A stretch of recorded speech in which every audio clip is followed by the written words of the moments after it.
Breaking news coming in of claims that are being made by Iran. Iran has said that they have hit Israel's Haifa refinery. This is an attack in response to the strike on the Tehran oil depot. So this is the latest that has happened, the retaliatory strikes that have taken place by Iran.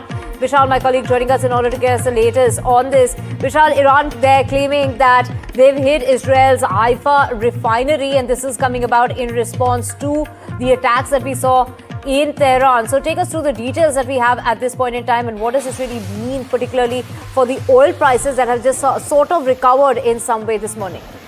Yes, as you rightly pointed out, these are retaliatory strikes, seem to be targeting the inner circle of Israel's oil infrastructure. How far the damage has been done, that remains to be seen. But as you rightly mentioned, in the last 2 or 3 days, there have been an increase and escalation in the way Israeli regime has attacked the Iranian oil refineries, and there have been several instances in which the fire is still burning, some people suggest, and the skies over Tehran had almost turned black for almost 24 hours, and this comes closely on the heels of those attacks. So Iran is seemingly responding to those attacks that Israel had conducted on its territory, and some reports also suggest that US had almost objected to these strikes because they seem to directly affect the common Iranian civilians, and that is not what the US is looking for, that the Iranian regime could gain support because of these strikes on some of the oil infrastructure, which in turn could affect the Iranian people.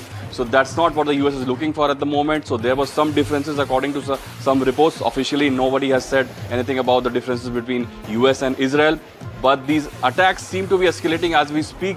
And as you rightly pointed, the oil prices have been affected. It jumped to over $100 per barrel in the last 24 hours. That has significantly been brought down in the last 24 hours. But the after effects could be seen for a long time. Many experts have warned that the unthinkable, the quote-unquote unthinkable, could happen as far as the oil market is concerned. So what that unthinkable could be, that nobody knows, because Trump's strategy is also not clear as to what he will do, and IRGC too has been saying many vague things pertaining to the oil market.